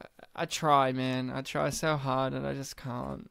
I just don't like it. I think the writing's not as good as it thinks You're it is. racist against Americans. Well, I really didn't like season whatever it was with the vampires. I thought that was ridiculous. I was like, Covenant? stupid. Is that the one, Covenant? Or is that the one with witches? No, it was Hotel. One with Lady Gaga. Yeah. Oh, you racist against Lady Gaga. What about you, Bartek? Since you're later into the horror game, are there some exceptional standouts for you? I don't really know, but I do like the whole aesthetic and the idea of it. They're more despair centered than a lot of other films. I remember when I did watch the Nightmare on Elm Street remake. It seemed to have a happy ending, but then all of a sudden, oh no, Freddy's still alive, kills, and then cut to credits. So... That's how the original one ends too, buddy. Yeah, I know, but a lot of horror things that I've seen also end like that. Yeah. This film too. This film too, man. Yeah, Wish Upon, which we're doing, by the way. Oh, yeah, well, I think it's good to diverge into talking about the horror thing, because we're doing Spooky Month, and we haven't had a chance with other episodes to actually talk about the genre itself this time around. We've been... With the other films that we've covered, like Jennifer's Body and Vampire's Kiss, and, vague interpretations and stuff. They're very thick. They're very thick movies to analyze. This movie's a lighter, fluffier movie, which is good because I think for a movie like Wish Upon, that's its function. Like movies like, even though I made fun of A Woman in Black and Paranormal Activity and all that, and there's other ones like the Conjuring movies and The Nun and all that. They serve their purpose in terms of light entertainment whilst giving spooks and chills and stuff. Well, I think this movie, unlike those other movies I've just mentioned, has a more darker theme to it, and it gives more of a questioning of the moral and ethics of our main character. And you aren't, whether you agree with her actions or not, and the film eventually says, no, you shouldn't agree with her actions, and it's basically, like was that a monkey paw story, where it's like, you get what you deserve kind of thing, be careful what you wish for. But, with the horror genre in general, I think it's such an interesting genre because, like I said before, somewhat jokingly, but very serious as well, people don't want to admit that they like this genre, but people see this genre so much. Isn't that a whole thing with, like, the Oscars? Like, a horror film hasn't been nominated for anything in, like, decades? Yeah, like, I know The Omen and Exorcist and all that, but I can't think of one at recent times. Like, people were shocked that The Babadook, she didn't get nominated for Best Actress. Yeah, I think there's, and it was because it was a horror movie. Yeah, I think there's, like, an underlying, like, unspoken rule that, like, they don't nominate horrors anymore. Or comedies. Ever. Yeah, now that you mention it. There's only been like 3 actors/actresses that have won an Oscar for a comedic role, and one of them is Kevin Kline in the film A Fish Called Wanda as Best Supporting Actor, and he is great. Is he the stammering guy? No, he's Otto. The American, the brother. He's the one that watch out, asshole! He's the one who shoves the chips up the nose. Is he the one that eats the fish? Yes. Yeah. He won an Oscar for that performance. And you know what? I'm pleasantly surprised that you've seen A Fish Called Wanda. Yeah, a long time ago. I only remember I bits only just of it. watched it. I only recently rewatched it, and it's still great. Yeah, I've seen it. It has Jamie Lee Curtis in it, who, of course, was in Halloween, which is one of the most acclaimed horror movies of all time. John Carpenter, rocking it again. Of course, he did The Thing. John Carpenter captures the spirit of the spooky month perfectly in many different forms. But yeah, Fish Called Wanda. I'm really happy. We have it on DVD at home. I know I've seen it twice, but they were both long ago. Oh man, I have to rewatch so it. good. John Cleese is great in that, and his character's name is what Cary Grant's real name was, which was Archie Leach. That's Cary Grant's real name, just so you can absorb that in. I don't know. For me, the horror movie stuff, they want to spook you and have these chilling moments, but for me personally, I have more of those standout moments in thrillers and dramas and stuff like that scare me. Like, when I think of something that scares me in a movie, genuinely scares me, it's one of these things where there's one thing I can think of in particular, and it's one of these things where it's hard to describe why.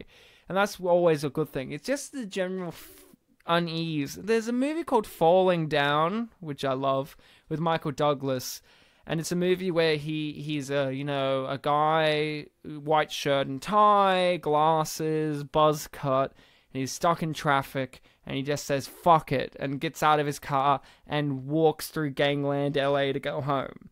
And he encounters all of these people along the way that try to hurt him, and he hurts them, and he has a famous scene where he shoots up a burger place because they don't serve breakfast. All that kind of stuff, right? There's a moment in that movie where throughout the whole movie he has this briefcase, and people have tried to stab him and shoot him and rob him and take this briefcase. And he won't give them this briefcase. He's like adamant, you're not getting this briefcase. It's for work. It's for his job. And later on in the movie, you find out that this guy has not been working for like a year. Yeah. So where's he been going every day? He gets ready for work and goes out every day. Where does he go? And then later, for some reason, it just inexplicably strikes terror into my soul. He gives someone his briefcase, and they open it up, and there's nothing in there but an apple and a sandwich, and that's it. And it's just like he's been defending nothing this whole entire movie, and it always just strikes terror in me. It's like, what has this guy been doing this whole time? And the briefcase is just a symbol of that. He's been doing nothing, which is absolutely terrifying to me for some reason. Something like that. Or you know, if you do want to go with an actual horror movie, Psycho. Great example of a movie. Everything about Norman Bates fucking scares me because you like him so much. Yeah. That's the difference too, because with faceless killers like Michael Myers and Jason, you don't really like them. You don't even care for them. Well, Jason, you see his face every film, don't you? Yeah, but you know what I mean? He's basically a faceless killer, though. Yeah. Like, he's got the hockey mask. You don't remember what his face looks like properly. Well, it's very, like, pussy and... Yeah, but you don't care. melted. It's more about the hockey mask, right? That adds the facelessness. Yeah, or whatever he's wearing in the second film, yeah. I can't remember. I think it's like a sack or something. I can't remember which one it is, but there's one where he comes back from the dead because lightning strikes his grave. And I think that's the one where he grabs someone in a sleeping bag and he just hurls them at a tree and it snaps them in half. That kind of stuff. But, like, yeah, this movie doesn't have a killer in that regard. It uses the world around it as the killer, like a Final Destination movie. And I find that an interesting thing to do because in your Paranormal Activity, there's a ghost, right, in every movie. Ghost or demon, like they have A ghost or demon. There right? is an explanation now, but I don't know what it is. Bagoo. You know, there's something, right? There's an individual you can blame. I think it's a demon of some sort, yeah. Let's just say it's a ghost or demon. Who cares? It's Paranormal Activity. But, you know, there's something to blame. While in this universe, you got the box. Sure, that's something you can blame. But it's not like it's a character. Yeah. In a traditional sense. It's a cursed device, yeah. It's a device that did chuckle once in the movie. Did you notice how it chuckled? When was that? When it first opened up its box and closed, the music slows down and it sounds like a chuckle. Like the music slowing down, do, but it sounds like Okay. I mean, you have other horror movie things too, like the Predator and the alien creatures. You know, they're horror movie things too. I mean, they always standouts. But I've never been genuinely scared of those creatures. I think they're neat. I always look at them and go, how neat! Like the Alien, what a neat design. When I've always watched the Alien movies, I've always said they're neat. Good job, Giga. Good job. Like just the aliens. That's neat. They've showed us how they evolve and how they replicate and all this. How great, neat. I've never been like, oh, no, I've always been like, awesome. That's cool. It comes out of a dog. It kind of looks like a dog. Great, neat. Yeah, they don't have eyes, do they? That's one of the things that makes them scary. Is Yeah, a I was lack gonna of say. eyes. It's a lack of eyes. Yeah, it's always interesting what scares us. What about you guys? What is something from a movie that has scared you or made you feel that kind of unease? The broken toys in Woody's Nightmare. Really? Yeah. I just remember it's like the earliest thing I can remember from a film that like really disturbed me in a way. When it comes to the Toy Story things, I was more disturbed by the first movie when they go to Sid's house. And you have the spider one. I always just found that really cool. Yeah, when I was younger, it scared me. But as I'm old, I'm like, I do that. Yeah, I would do that. I'm I'd not- be Sid. Yeah, I'm not really the type of person that looks back at Sid's like, oh no, he wasn't a mean kid, he was a creative kid, but yeah, I just thought that He was fun. wasn't mean though. He was just a kid. I know he wasn't, but like the way the film's portraying it, you're not meant to like him The and scariest stuff like that. kids movie with toys is called Toy Soldiers. Thank you very much. That's Nightmare Fuel, the movie. I've seen Small Soldiers many times actually. Small Soldiers. Sorry, yeah. What? That's the name of the movie. Small No, Soldiers. no, Toys. They're two different films, but I've only seen Small Soldiers. Oh, which one's Small Soldiers? Small Soldiers is the one that has like the army men and. Yeah, like, that's the one I'm talking about. Sorry. Oh, okay. What one's Toy Soldiers? I haven't seen it, so I don't know. Okay, no, but I know it wrong exists. movie. There's a movie called Toys with Robin Williams, which sucks. Small Soldiers is Nightmare Fuel, the movie. It's Phil Hartman's last movie too. He died. Yeah. They have a it's little Small thing at the Soldiers. end. Yeah, every time I hear someone mention Toy Soldiers, I think Small Soldiers. Yeah, sorry, Small Soldiers. Yeah, don't worry. With the Barbies. Yeah. Fucking Nightmare Fuel. Also, the main heroes, the little monsters, they're creepy too. You know what? I think that also might be up there with films I've seen the most, because when I was younger, I watched it, and then when my brother was young, he watched it all the time. Oh man, I used to watch the shit out of that movie, Yeah. Small Soldiers. It still holds up. Like, Tommy Lee Jones fucking nailing it. yeah, and now that I'm I should rewatch it now that I'm older, because I know actors and actresses now. So, Lauren, Yes. what about you? What's a thing that stands out as something that scared you or stricken fear into your heart from a movie? Ooh, there's a scene in Far From the Madding Crowd where all these sheep, like a herd of sheep, all jump off a cliff. Oh To no, the not death. the sheep. Mm. What movie is that? Far From the Madding Crowd. But what is it? It's based on a film based on a novel by Thomas Hardy. Tom Hardy, huh? I didn't know he wrote books.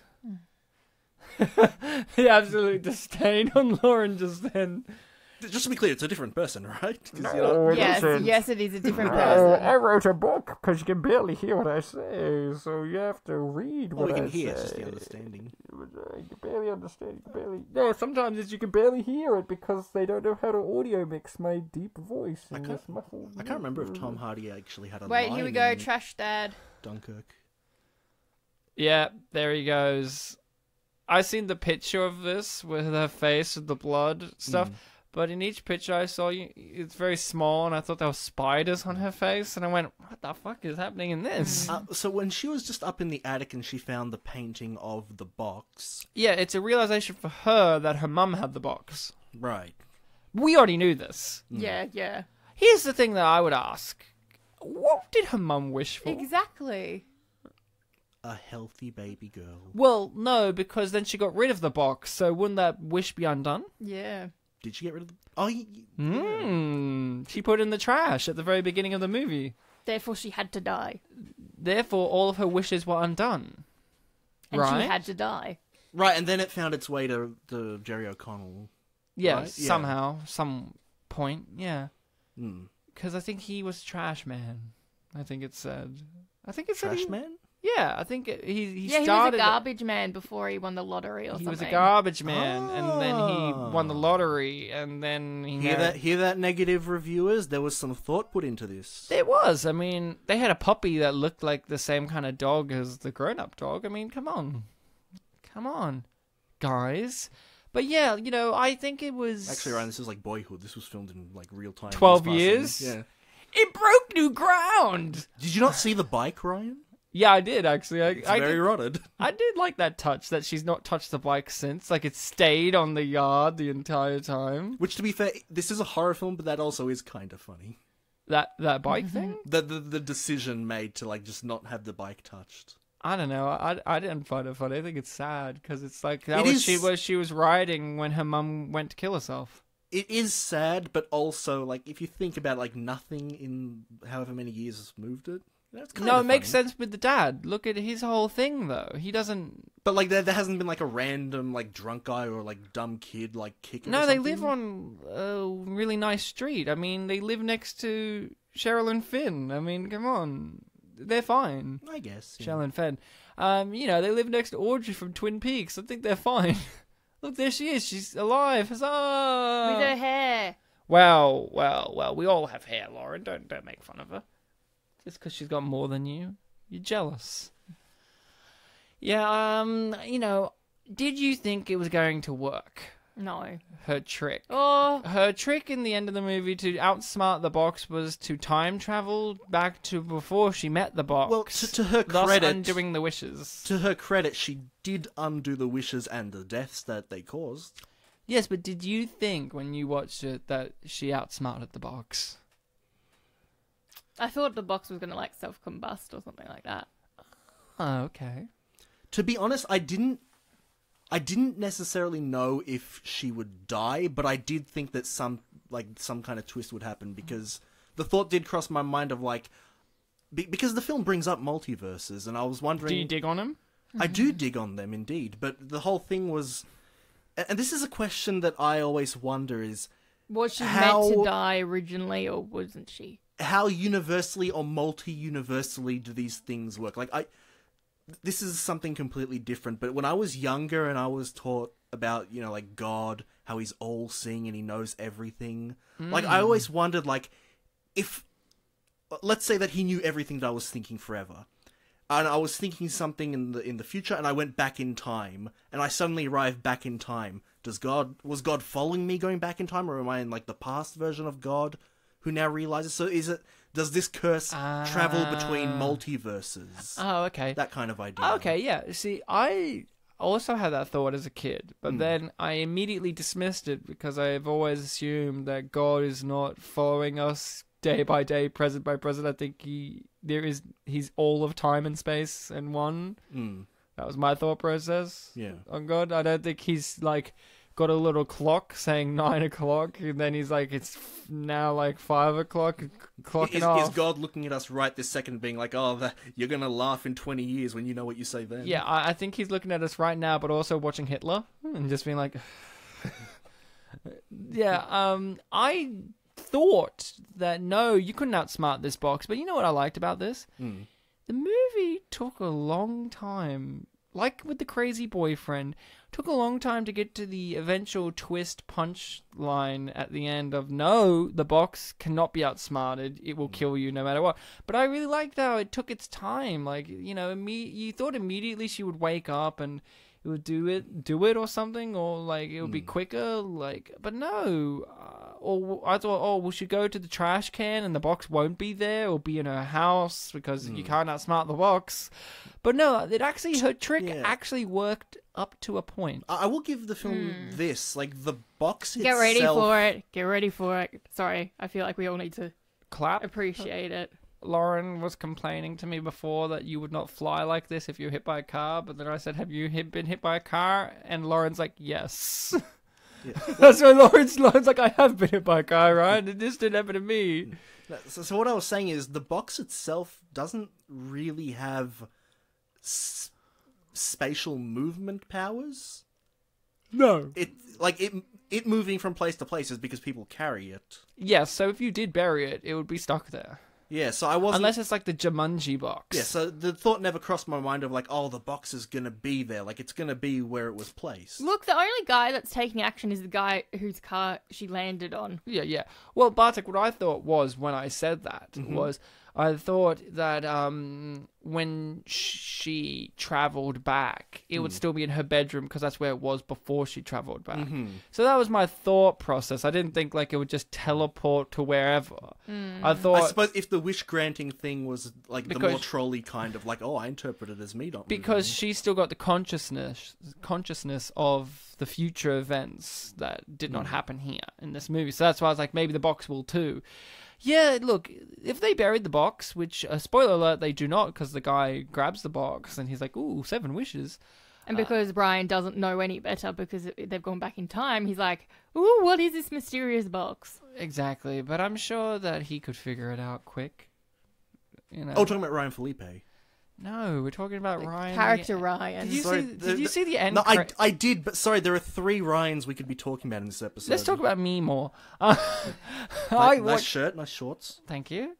I liked all this music video imagery at the end. I thought that was very compelling, moving, I did sultry. When I finished the film, I did have it stuck in my head for a few hours. Oh, good, but man. Be careful what you wish for. That's what the movie I've forgotten wants. the rhythm now, but I do remember Snake! Being stuck.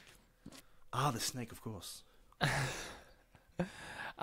Yeah, so the movie has unfortunately ended. I know we're all heartbroken at the demise of the movie itself, but hey, there's a post-credit scene, or mid-credit scene, in which Ryan isn't burying the box, he keeps it, because there might be another movie. Why aren't you burying it, Ryan?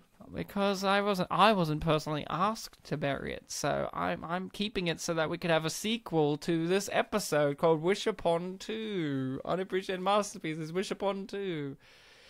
Yeah, so That's a lot of prepositions. It's a lot of things going on. I think 2 is a preposition. I can't remember. I don't know, man. It's a number. Unless I went Wish Upon 2.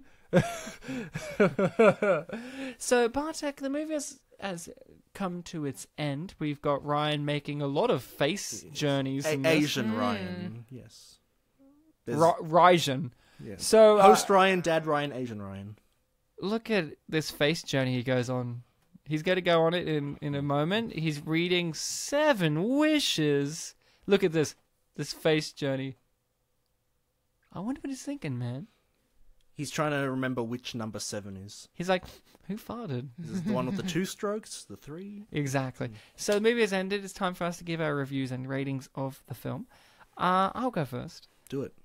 This film was great. You know, it dealt with a lot of dark issues. Our main character eventually became Gollum. She's like, the box is mine! Which is interesting, making your main character Gollum from Lord of the Rings, or Schmeagol. Which is fun. I really enjoyed this movie. I thought it was an interesting take on a story that is an old story, one that is still familiar with people, even if they haven't seen a cinematic version of the story themselves, like me. I thought the characters were well developed. I like the fact that the friends and everyone who knew about the box were opposed to her actions. I thought it was great that the film actually judged its main character appropriately and delivered the justice that she rightfully deserved. This is a story in which our character is inherently flawed, makes bad decisions, and pays for those decisions. Even though she does try to alter them and fix them, it's too late. I think that this movie was really interesting, and if I had to give this movie a rating, which I do, I give it 3 Ryans out of 3. Because that's how many there were. That I'm aware of. And at the end of the film, all 3 were alive. Exactly. Uh-oh. Man, this... Uh-oh. I better stick it I out towards the end. I apologize for dating this episode if you're listening to it after Ryan's dead.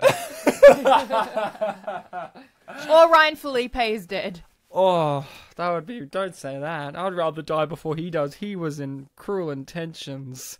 He was a hero. Lauren, I'd love to hear from you. This movie took me back to high school in the way I was bullied, which wasn't quite enjoyable. And I didn't really relate to the main character, who had clearly no morals. She still wanted to kill people, regardless of if she needed wishes or not. But you look a lot like her, though. You got you got brown hair. That's where it ends, Ryan. You're a girl. That's where it ends. You got a face. That's where it ends. You were born in the 90s. I am 6 years older than that child. Yeah. Child. She's like 20.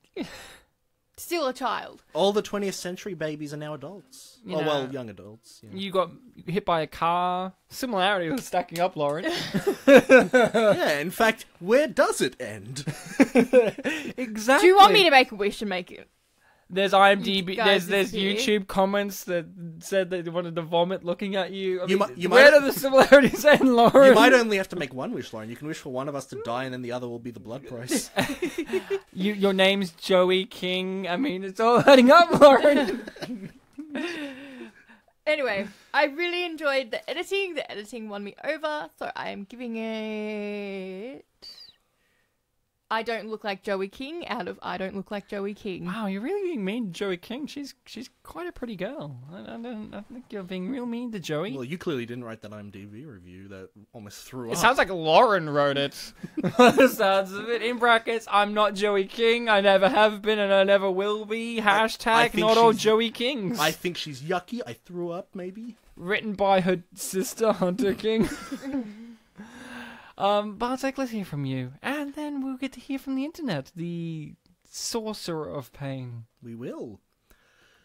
I had a really good time with this film.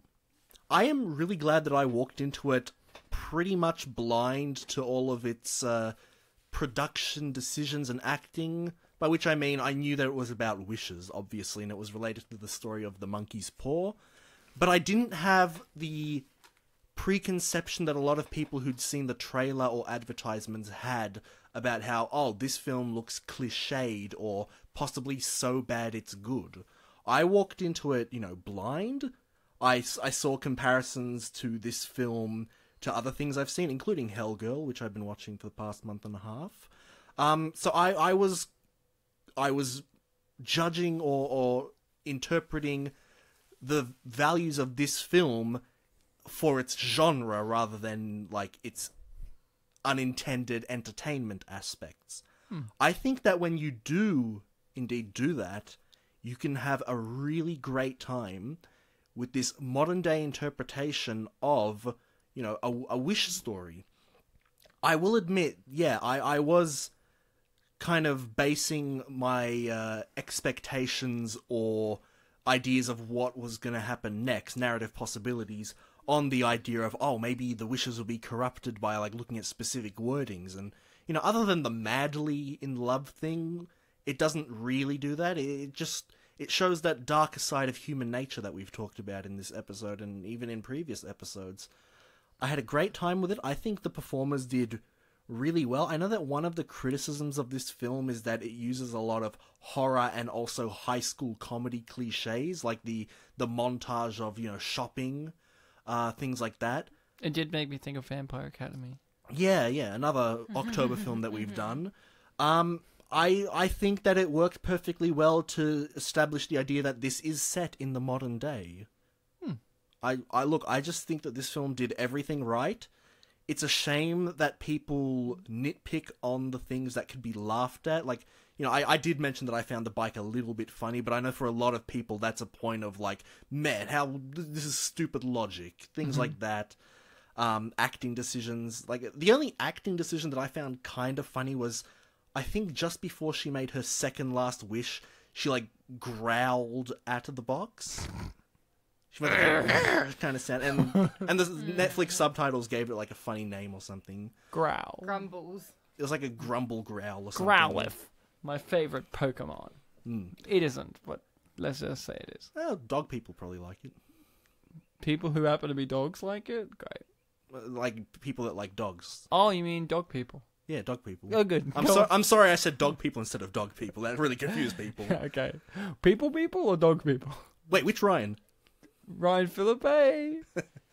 I give this film an Ice Cube out of a Snoop Dogg. And look, if this is a dated episode and Ice Cube has passed away, I give it an in memoriam of Ice Cube. Yeah, but Snoop Dogg lives forever. Well, not in the multiverse, which I dig on. Did you dig on? So, Bartek, let's dig on comments from YouTube and IMDb reviews. Your DB? That's a joke. Hit me, I'm surprised babe. I haven't made that joke yet. So, this episode... I'm surprised. I'm surprised too, buddy. Yeah, 128 episodes in, I haven't made the easy joke. Well, I mean, I haven't been doing IMDb reviews that long, to be fair, but you see my point. This episode, I found the IMDb review and one of the comments is longer than what I usually bring in. So I've only brought in 4 comments and an IMDb review, but it's going to last us. Last me, baby. One more time. My favorite song. Anyway, the first comment is... Thank you for laughing. I was waiting for that. I am a comedian, I think, maybe. Possibly. Not really.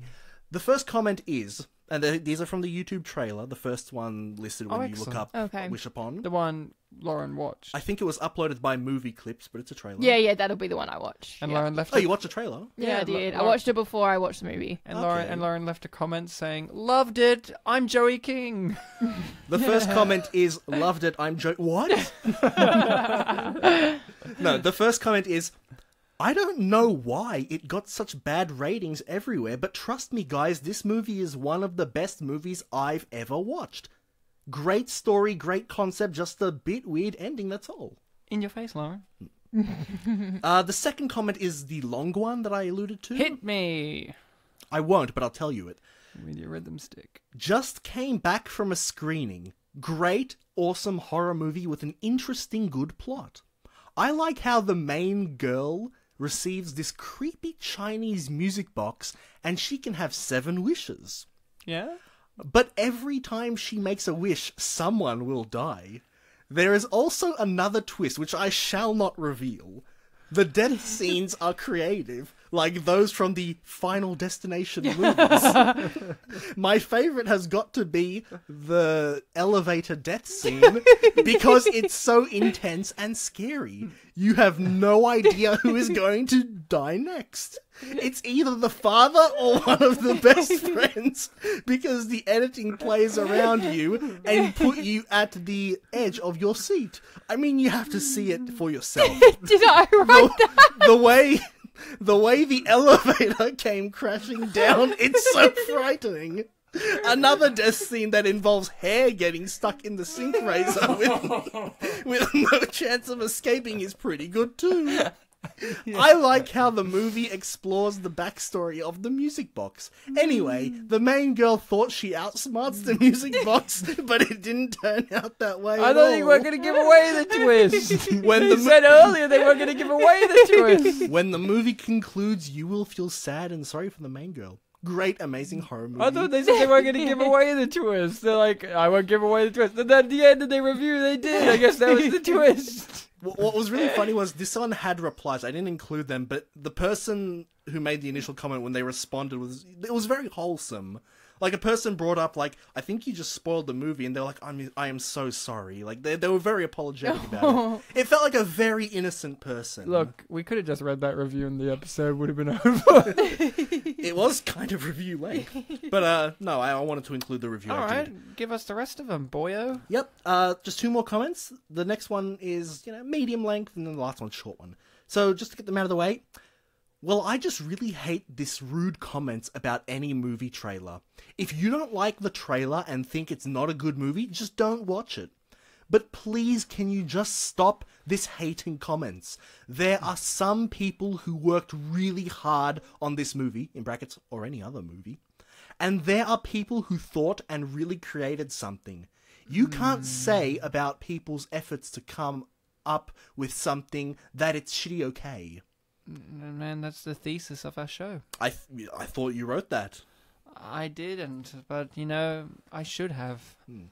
And Wow, I'm really taken aback by how poignant that YouTube comment was on YouTube.com. Well, all of the comments are poignant, which is why the last comment is, "This was filmed at my street / at my house."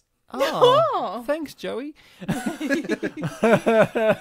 Alright, give us the IMDb review. Is this the one about wanting to vomit looking at Lauren? No. Okay. No. This one... Lauren really is looking upset that I compared her to Joey King, who is a nice person by all accounts. I guess Lauren's like, I'm no nice person. What Lauren doesn't want you guys to know is Lauren's got a mohawk and face piercings and a snake tattoo on her neck, and she's wearing brass knuckles right now.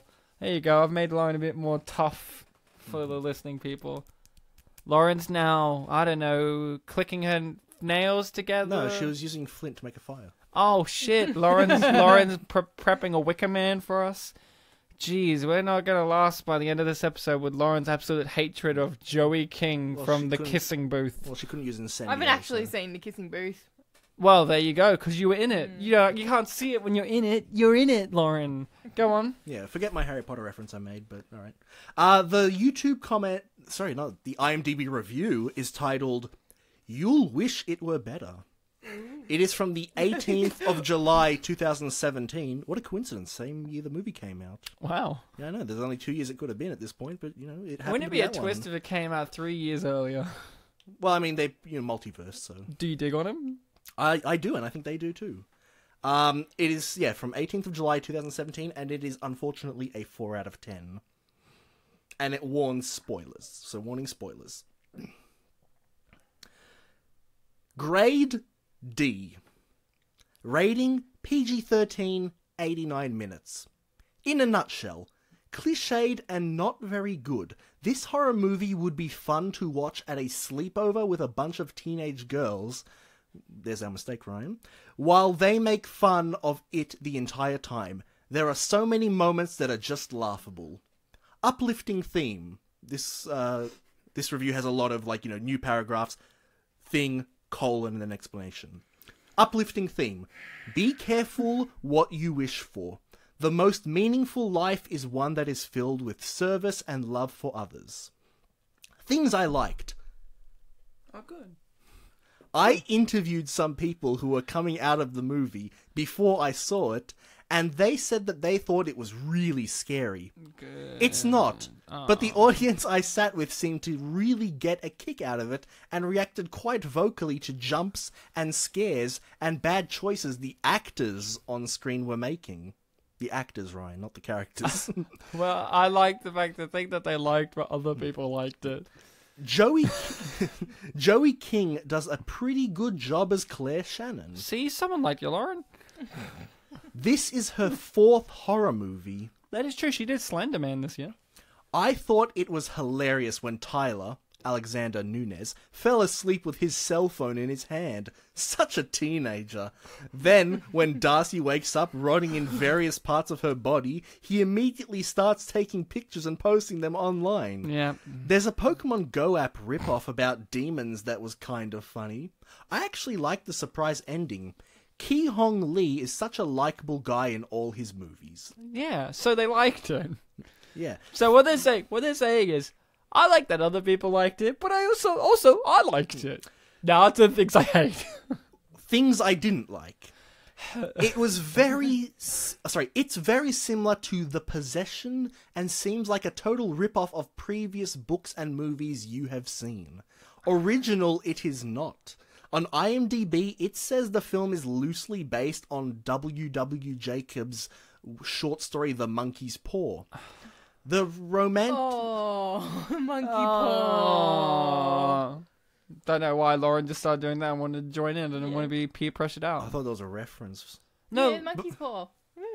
we've been talking about that the whole I fucking know, episode, Lauren. I know. But you're talking about it like, guys, Why is I it- just got it. Was it like a reference to someone who thinks it's whimsical? No, I think Lauren is just like, guys, I just got it. Did Homer say that? Like, what? No, Lauren's just saying, oh, monkey paw, I get it now. No, I knew what monkey paw. No, did you know that we were talking about it Yes, before? yes, I did. Okay, Joey, calm down. Go on. The romantic story in the film just didn't work or seem the least bit believable to anyone in the audience. What romantic story? That I believe. What romantic story?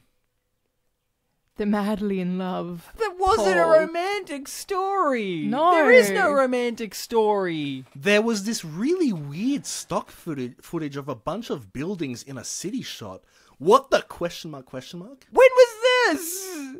I don't even remember what they're talking about. I just watched it. What? They used establishing shots for establishing shots. Ding! Negative review. What the question mark? Even the sound effects and musical score sounded like mostly stock music clips.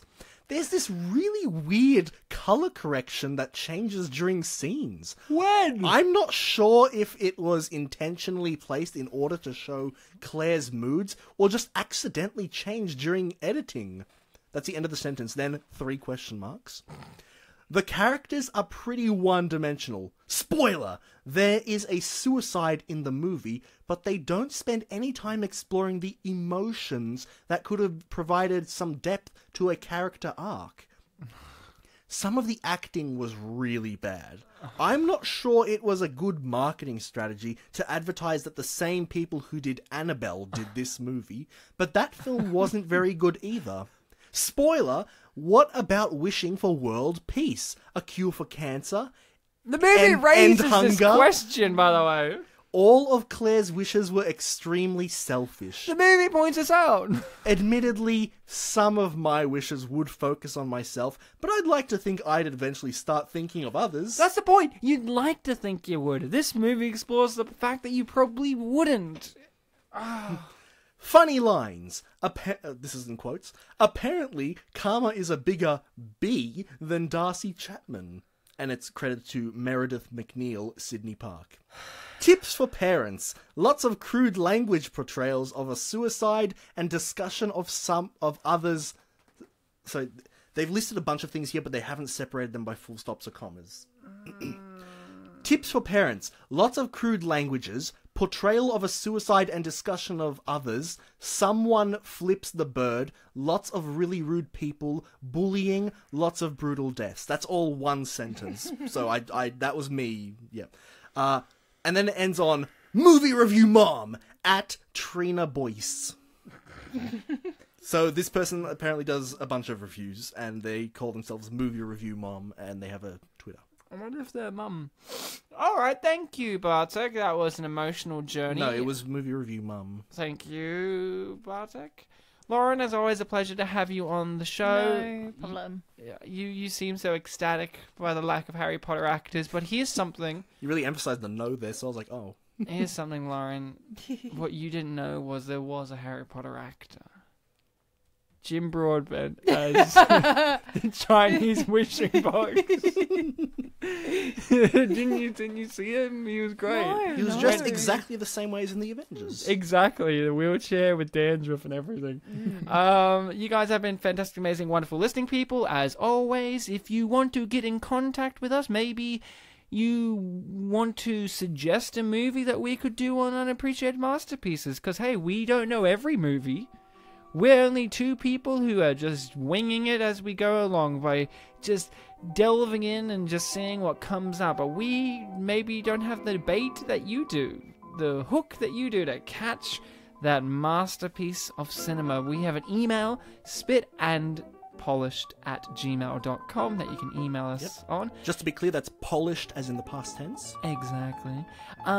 We are on many different forms of social media. We're on the Facebook, the Twitter. We have other platforms for Podbean, iTunes, Google Play, Spotify, iTunes, where you can leave us a review. Did you know that, Lauren? Yes, I did know that. Have you? Yes, I think I did. I don't know. Movie Review Mum, please do us. Do us, baby, one more time. She'd be like, they flipped a bird at me. I don't know if they did, but I can sense it. That's a I one can sentence. sense it. Yeah. As always, remember to be kind to each other. And spooky! Woo! Yeah, if you put our name in the Helga website, fuck you. Boo.